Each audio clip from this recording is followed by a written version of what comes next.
So welcome, I'm here to show you a little video about the NCL Prima.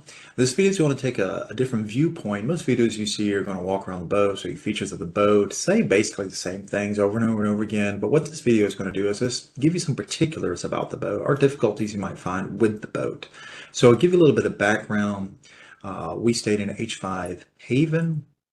We also took the maiden voyage out of Galveston for the Prima 7-day Western Caribbean cruise. But we're not avid cruisers, so I'm not here to compare the Prima to other boats in the on that cruise line or across cruise lines. So thanks for watching.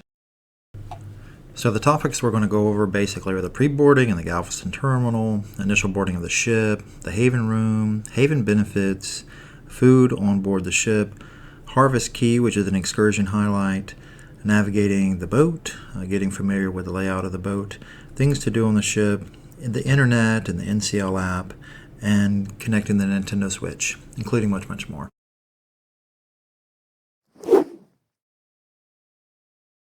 Okay, so first things first, arriving at the Galveston terminal, you have to do two things. You have to drop off your baggage, and you have to go wait in line to get allowed entry into the building.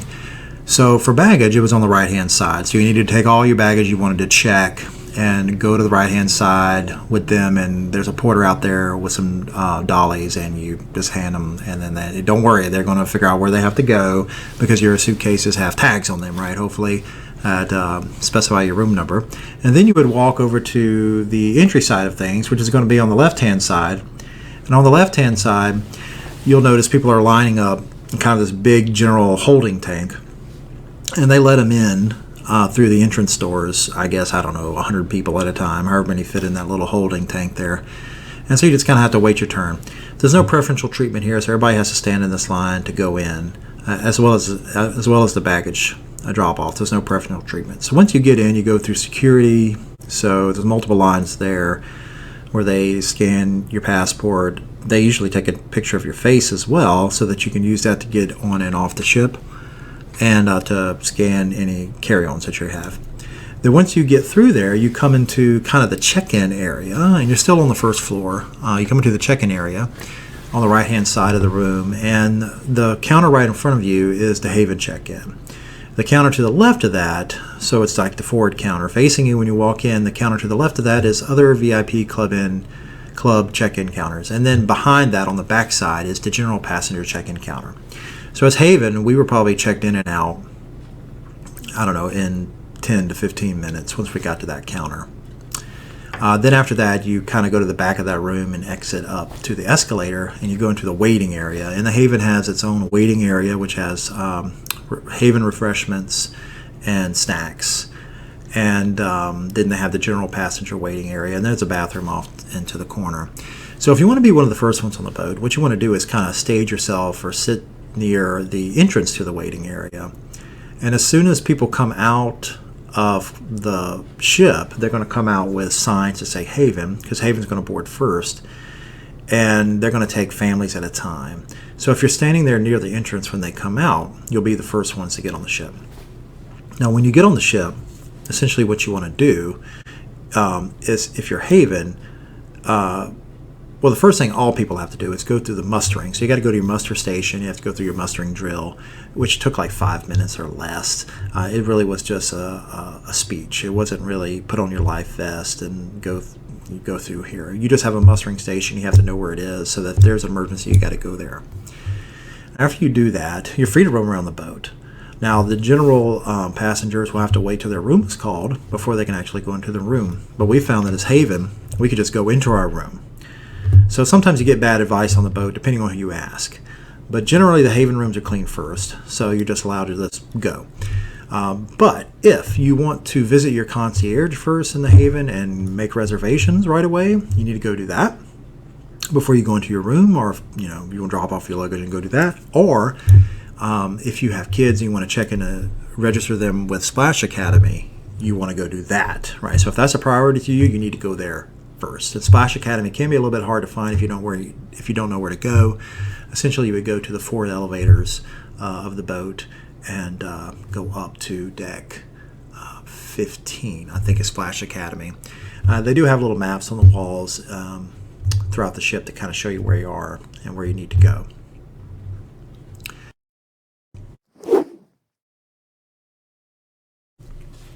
So when you arrive in the haven, you will have waiting for you a stocked refreshment area.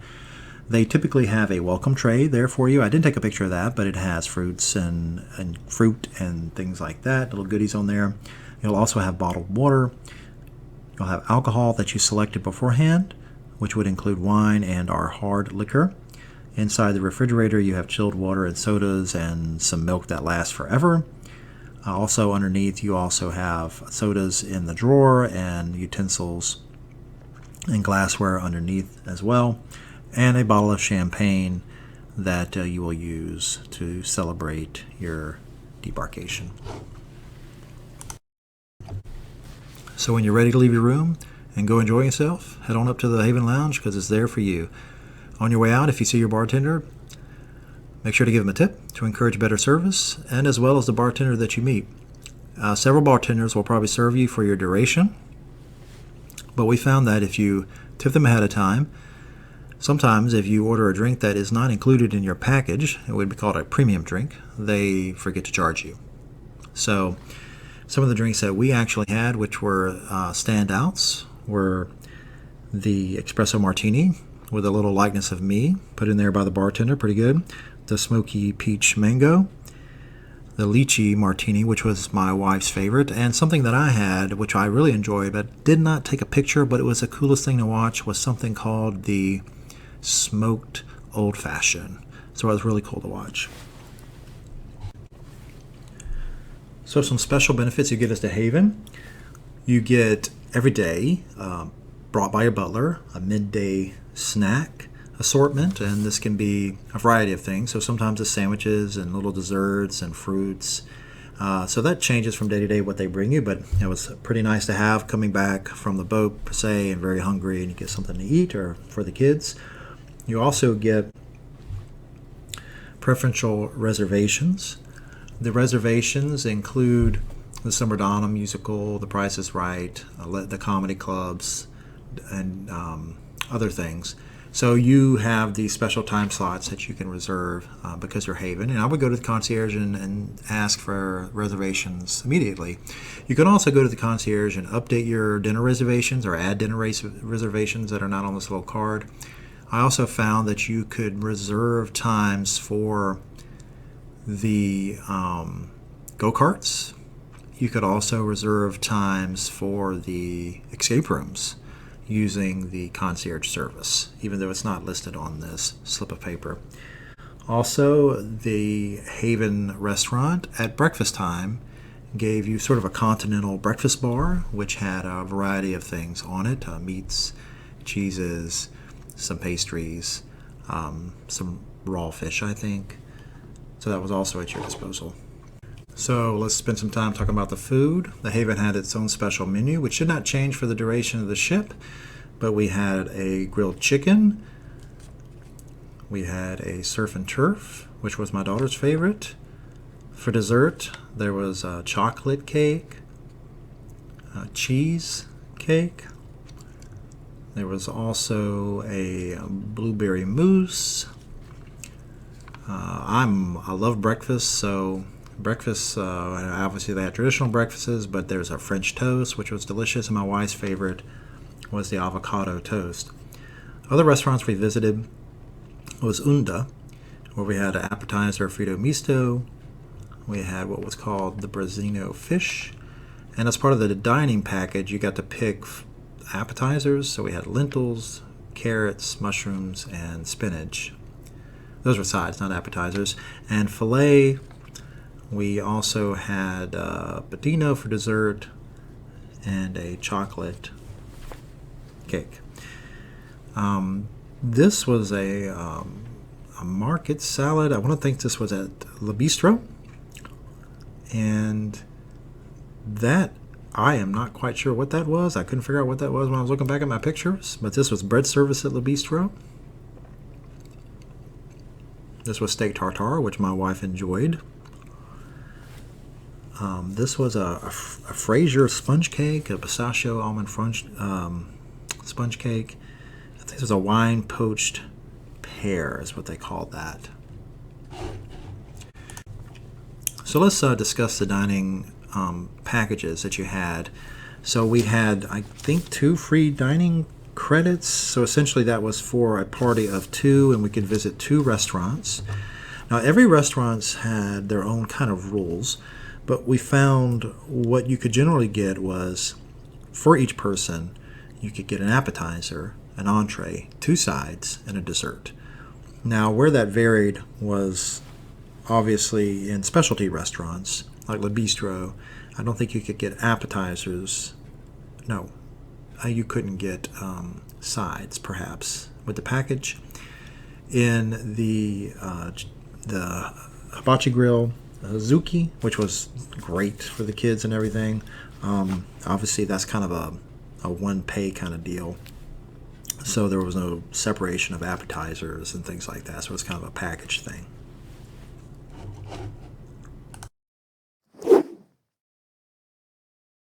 So let's actually talk about coming into the room. First thing we found, there was nothing magnetized for the Haven, so we struggled trying to find little places to hang magnets. We had a mirror on the back of the front door. This was our thermostat control, which we changed the temperature with. This was storage in the bathroom for toiletries, etc. This was the handles and nozzles for the beautiful, wonderful shower, which I totally missed. A place to hang your wet clothes, obviously, in the bath area. This is a mirror. It's actually against the bathroom toilet, and this is me staring at that same mirror sitting on the toilet. Kind of odd to have a mirror in the toilet room. Since the ship moved a lot, there was lots of these door stops to keep the doors open. This is actually a picture of me hanging a towel. This actually served a couple purposes. So for the clothes, I want to show pictures of what it looks like for a person of 4 to be in this closet. Now granted, all of these closets in the Haven are different depending on which room you are in. So we had the room where the closet was right off the front door. And so we had ample space. You can see that I didn't even put my shoes in there. I think that's where your shoes were supposed to go. Ample space for our storage. I put little magnetic hooks on the ceiling, which was the only thing magnetized to hang things from the ceiling. We also had a small closet in the bedroom, which was nice for overflow. Inside the bedroom, you had a lot of pull-out drawers for additional things. So in the little side tables, underneath the bed. You also had this big area for your luggage that you could store under the bed. That was great to get it out of the way. And then there was also a small drawer, I believe, in the closet in the bedroom. Additionally, you have hooks against the wall there, and a little stool in the bedroom to sit on. So some other things in the room that you might want to know about. You have outdoor lighting on the deck. You have basically 2 segments of the deck. For the room we were in, we had a little table and chairs and a little seating area with 2 lights that could be controlled from inside for that area. You did actually look out onto the infinity pools below for some cool sights and sounds sometimes, if anything was going on down there. You also had a little lounge area inside, a sitting area that was off the kitchen part. We had the TV area. I actually wanted to show you what it looked like with the bed unfolded for the kids. Make sure you opt for the egg crate mattress if you're going to be using this pull-out bed for your kids. So ask your butler for the egg crate mattress, and they'll bring it, or your room attendant. So these are the plugs in the room. Some USB plugs, USB-C plugs, some regular plugs, lighting controls, etc. There'll be a different explanation about how these lighting controls work. So you had plugs in the little bar area. You had them in your bed area. You had them near the TV. So there was lots of plugs. I did find, I think, some European plugs floating around. This was kind of near the one of the sliding glass doors. And then they had this one in the bathroom for European plugs.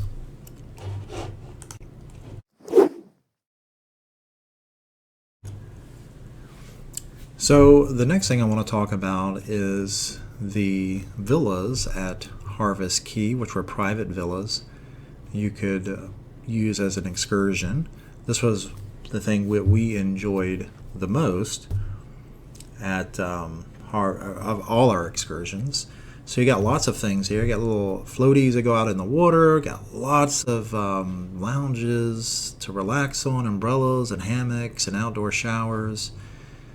And we also had a lifeguard to watch for kids in the water. You know, the kids in the water wasn't the clearest thing in the world. It is rocky in the bottom, like most islandy areas. So if you want to bring a nice, comfortable pair of water shoes, that might be beneficial. They served, which you had to pay for, but was good and reasonable, drinks and food, which you could order. This was a complimentary fruit that they provided for us inside. Bathroom area, which we had, which was great to have a bathroom and shower if you want to rinse the salt water off of you. So obviously a little sink area and some shampoo to help you out. Really cool, really beautiful, great day here. A little cold when we went, but it still was remarkable. So inside the little area, you know, we didn't really go in here that much, but if you had a large party, you know, and it was hot, this would be great. It was air conditioned in there, but we had the doors wide open. You did have Wi-Fi in there as well. You had some refrigerator and extra towels that were provided for you, a safe. You had a JBL speaker you could carry around and connect to your iPhone or whatever. You had a little charged outlet there for your devices if you needed to charge them up. Some additional thoughts about the private villas at Harvest Key, and that is the pricing. This is actually a really good deal the more that you have. So for the base price when we went, I want to say it was about $850 to $900. That was for 6 people. So 6 people could experience that villa, but you can actually add up to 4 more guests at a cost of $50 per person. So you can have a total of 10 people at the villa for about $1,000, which is, for an excursion, a great deal. So if you wanted to merge up with families or friends to pay for this, that wouldn't be a bad idea. So every day you got a newsletter. Now this newsletter could be accessed on your app as well, but I love to have paper just to browse and see what's going on. But the newsletter had important numbers, important opening times for different places on the boat, when you could go in for food, when the shows ran. You know, they tried to highlight the main things that were happening throughout the day on the ship. So like anything, I would just grab this thing, I'd circle everything that I wanted to do, and make sure I had a reservation for it if I needed one. Just pay attention to the times, because sometimes it's unfortunate if, let's say, the slides are not open and you go up there with your kids and they're not open because you didn't check the time. So they should have times for everything: restaurants, events, activities that you can have. So some things not to miss on the boat. The first thing, which is highly touted, is the Sid Norman's Presents Rumors, and they do this only once, 2 showings. It was awesome. So they play the Fleetwood Mac album Rumors from start to finish with some additional songs. Also, things not to miss was the Donna Reed musical. That was great. That was in the Prima Club and Theater. We also attended The Price is Right, which was awesome, and pretty close to the original as much as they could. They also had, which was cool at the end of the day, was a dance club. So if you want to do like a 80s dance club, 90s dance club, that was awesome if you want to dress up. And here's some music from that era.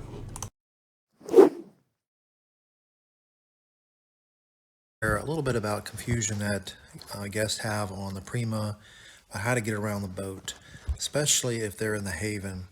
So this image right here in the bottom is very hard to find. This was actually taken on the back of the door in our cabin, but it shows the elevator banks and the floors that they go to. So what you notice here is in the aft of the ship, this is the haven elevators right here. So the haven elevators, as you can see, they only go up to 16, which is basically the haven lounge, and it goes down to 6.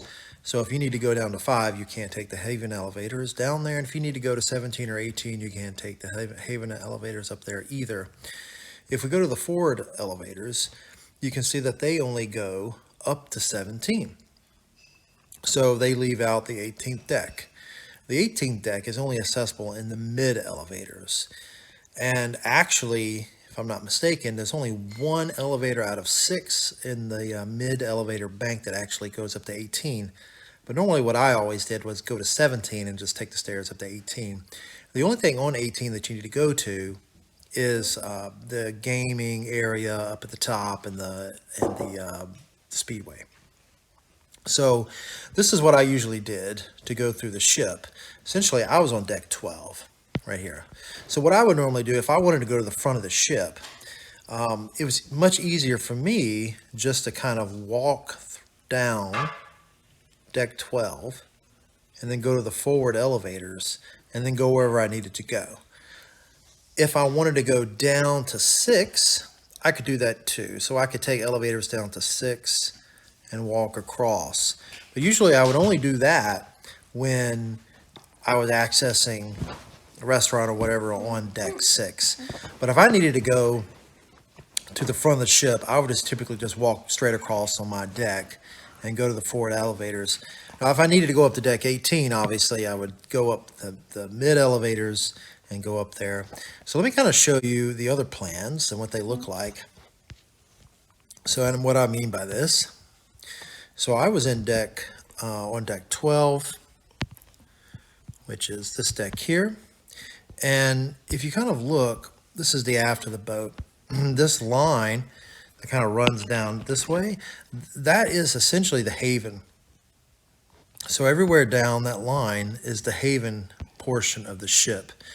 And so you can see the haven elevators, which you access right there. Remember, they only go up to 16, and 16 would be this level here. So this is where the haven elevators stop. And you get your lounge and your outdoor areas and your restaurant. And then if you wanted to go down, the haven elevators would go all the way down to 6, which is right here. Okay, so that's where you would access some of the restaurants like Le Bistro, and you could walk through a gallery and get into the Penrose Atrium here. This area right here is open, essentially, for these 3 levels. So you could see this whole area from any one of these 3 levels, just as you can in the club right here. So obviously this is the main floor of the club, typically where you want it to be. If you didn't want to be on that main floor, you know, this is a nice area to come into as well, right here on this deck. So what I would generally do is from my cabin on 12, right here, I would come out of my hallway and walk to this point here. And right when you got here, there's a door. Essentially, it might actually be right here, the door, to that you have to use your key card to actually come in. But you exit out that door. And if you need to take the middle elevators, you take them right here. And if you wanted to go to the front elevators, you just continue to walk down this hallway, either one after port, until you come out here to these elevators, and then you would just go where you needed to go. If you wanted to go down, per se, you know, I would take the haven elevators, right, stop, go down the elevators. Say I wanted to go to 6, and I would come down to 6. Now, if I came out at 7, so here's the issue with coming out at 7. If I came out at 7, I would come out right here, and I could get into the steakhouse, the Commodore room, which is a general dining area, and the Belvedere bar. But I didn't want to go forward into the ship, because to go forward, I'd actually have to walk through this casino, right, to get through there, to get into, say, the Prima. So I would rather, the Prima Theater Club, I would rather go down to 6 and walk across, or walk all the way across on my deck 12, and then take the 4 elevators down. Another secret little thing that I found out is that in the lounge, so you would come up here, like normally you would think you can't access deck 16 cabins outside of the haven, but you can. So in the as you walk forward through the lounge, you can actually come through this door here, and you have to use your key card to get in and out of there. But you can access either the mid-bank elevators here if you wanted to, or just continued walking, down the deck to go to the forward elevators if you wanted to. So it's a little secret that I found out later, that there was a way to get into the lounge from deck 16. Now remember, the Haven elevators don't go up to 17, so you could do this method, take the elevators up to 16, walk through here, and then you can turn around and actually just go up the steps here, up to 17, if you wanted to. One thing that I also found out, if you wanted to go check out the fitness room, you actually have to go through the spa right here. So you go through the spa to get through the fitness center, and be prepared to get bombarded with advertisements to come into the spa, like my wife got. And so, if you don't want to be encouraged to spend a few hours in the spa, you might not want to go through check out the fitness center. Anything else here? Essentially, something else that I always found very convenient to do is if you wanted to go to the main pool right here, or anywhere in that area, if you wanted to go to the wave up here or something like that, the easiest thing to do really is to come up these elevators, the forward elevators, and come out there. Because if you come up the mid elevators, you come up here, and you actually have to walk through public areas like the restaurants and stuff. So it's a little more of a hassle, especially if you're wet. You don't want to go that way. You want to go up to the forward. So if I wanted to go to that pool, I would do that similar thing. I would come out of my deck. I was on deck 12, so I was here, right? I would come out and take this path, right? Take this path and just walk all the way to the forward elevators here, and then come up to this point and exit out and get into the pool, or go to the Galaxy Pavilion. There was and something else in the Galaxy Pavilion which was really cool is an escape rooms. I think they're kind of right in here as these escape rooms. So it's really cool. We did that. Another thing you cannot access the Haven deck. So this Haven Sun deck here, you can't access that from the Vibe Health Club. So that's a private deck for adults. Those two you cannot get through there.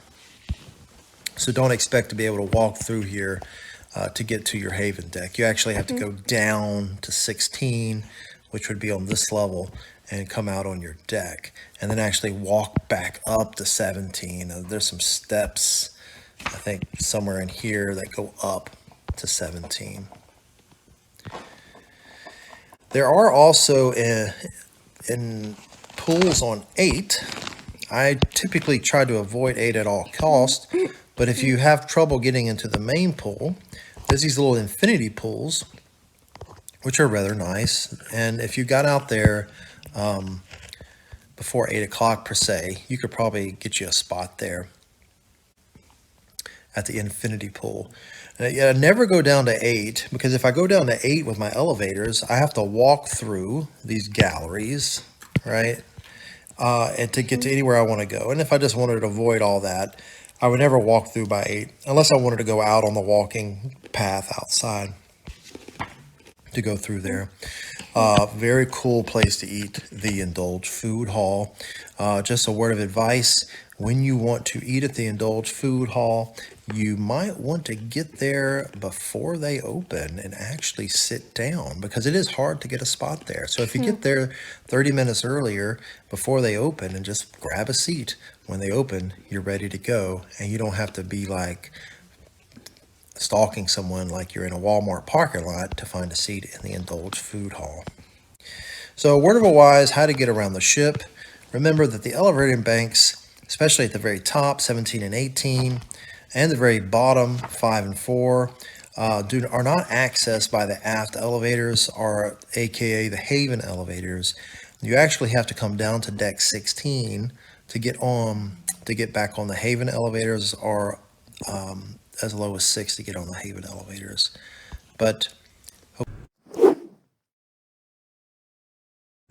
So what we did find out is that you could iMessage for free, so between iPhones, from the boat to off the boat, as long as you were connected to the Wi-Fi, and it did not charge you minutes on the ship's Wi-Fi meter.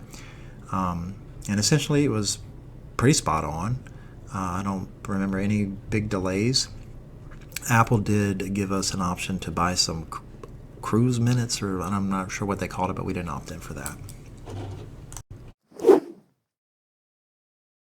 So I thought I'd go over some issues that I always had with the lighting controls and the curtain controls, and I don't even know if I truly understand the lighting controls, but the curtain controls were pretty simple. You had to hold it just for a second to get it to start to move, and you had two levels of your curtains. You had the inside curtain and the outside curtain that you could move. With the lighting, on the other hand, you could just click it to turn it on and off, but it seemed like the overhead or general lighting up there did have a dimming capability, which you had to essentially hold it up or down depending on whether you were going to dim up or down, and it would be a lower lighting situation. There was a bed lighting as well, or reading light. The lighting to control the bedroom from the door seemed like it controlled all the lightings. So you had 4 overhead lightings in there, and it seemed like it controlled all of them. But I found that it was kind of erratic behavior, and I never could quite figure it out. So yeah. Anyways, it did dim. Sometimes I had to kind of double click it up and down or something to get it to start behaving. I spent forever trying to get the bathroom to dim because I wanted a bathroom light on in the middle of the night, but I didn't want it to be super bright. So I tried to get it into this dimming mode. Also, for some reason, I hung a towel up between the bathroom and the bedroom because there's a clear piece of plastic separating the two, and I hung that towel up using magnets on the ceiling so that we could leave the bathroom light on but not disturb us while we were sleeping. So good luck trying to figure that out. Next thing is how to operate the sliding glass doors. So you basically have 2 locks. You have the lock within the handle, so you got to pull the handle all the way down, rotate it all the way down to open and close the door. And then to lock that door, you got to pull that sucker up and push it and click it into place. If you want the emergency lock, you got to slide that guy there. So 2 locks on that.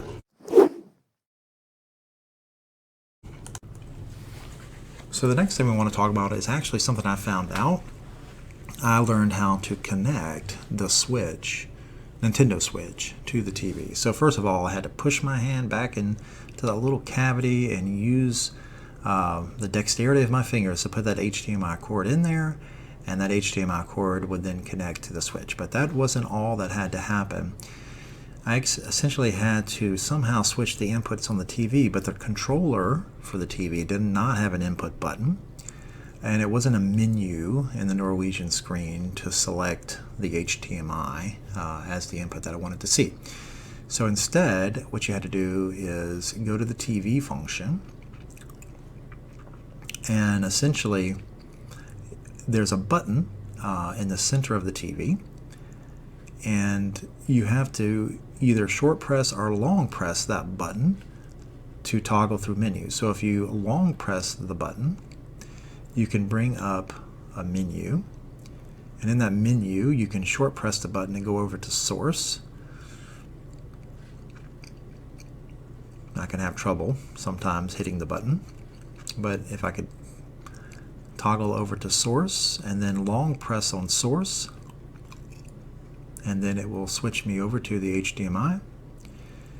And once that happens, the switch will come on the screen. So my kids really enjoyed that.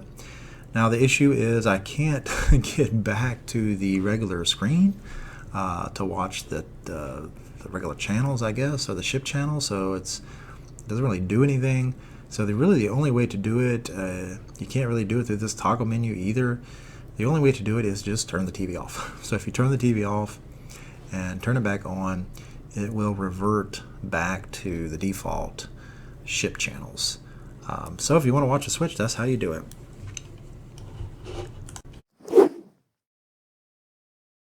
So another feature we thought was pretty cool is we had these phones in our cabins, and we used these phones to communicate to anybody that was in the room. So our kids didn't necessarily answer the iPhone's text if they didn't hear them, but they would hear this phone. So we could call the main phone from the cordless to talk to our kids, and they could also call the cordless from the main phone. So they all had their own numbers. So that's the number of the phone, 129-203, and the number of the base was 12920, I think. So they could just basically, we could call in between the base phone and the cordless phone, and we could have the cordless phone on us on the ship wherever we go. So another thing I found out is that you have some free internet sites that you can go to. So you got to make sure you're connected to the internet. So you would go into your NCL app and just hit the internet tab and just get into this internet page, but you don't want to log on. Essentially, you just want to be connected, right, to the Wi-Fi, but not going online. If you click the free internet website using that little 3-dash menu, click the free internet websites, and I always went to the weather website because I wanted to know what the weather was going to be like out on the boat. So, you know, this is obviously a government issued thing, so it's not the prettiest thing in the world, but essentially you can get to a graph like this, and you can select wave heights if you want to see what kind of wave heights you were going through as you traveled. You kind of have to know where you are, I guess, in relationship to where you're going to see what kind of wave heights you're going to incur. Also wind speeds and things like that. So if you kind of like that kind of website, you can do that. A description of what you're going to have in there as well.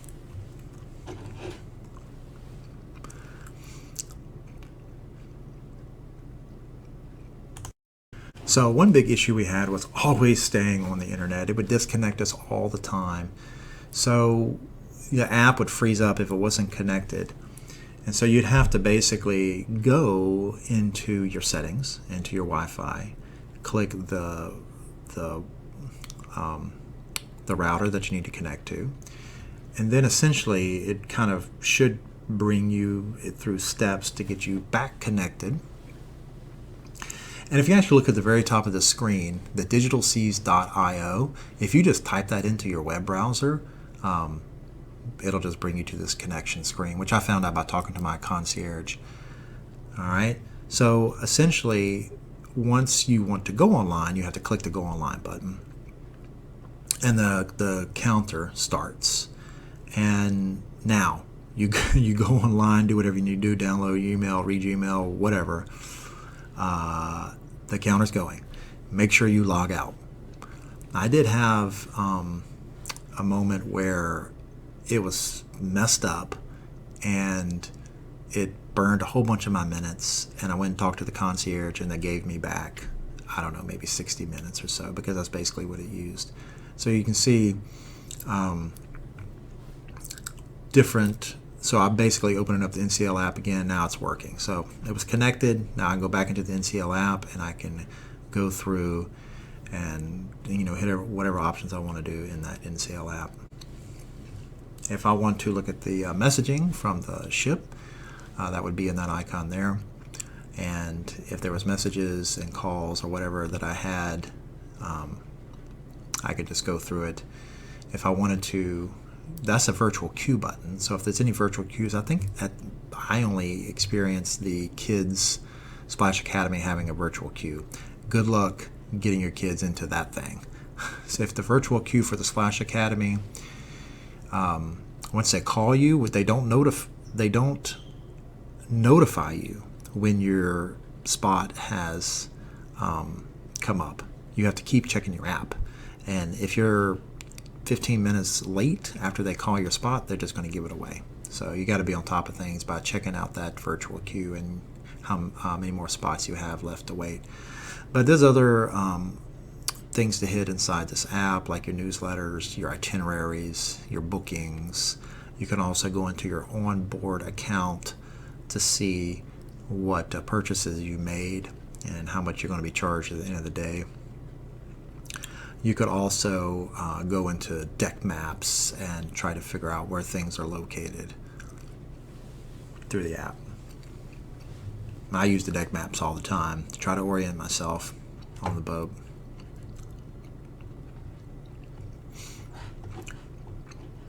But I usually just explore the app as much as possible to see what everything does. You don't have to be online to explore the app.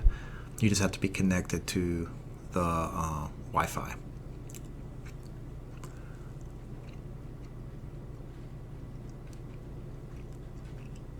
Make sure you check your onboard accounts frequently so that if there's any charges that just come up that don't belong there, you go talk to the concierge immediately before you get off the boat.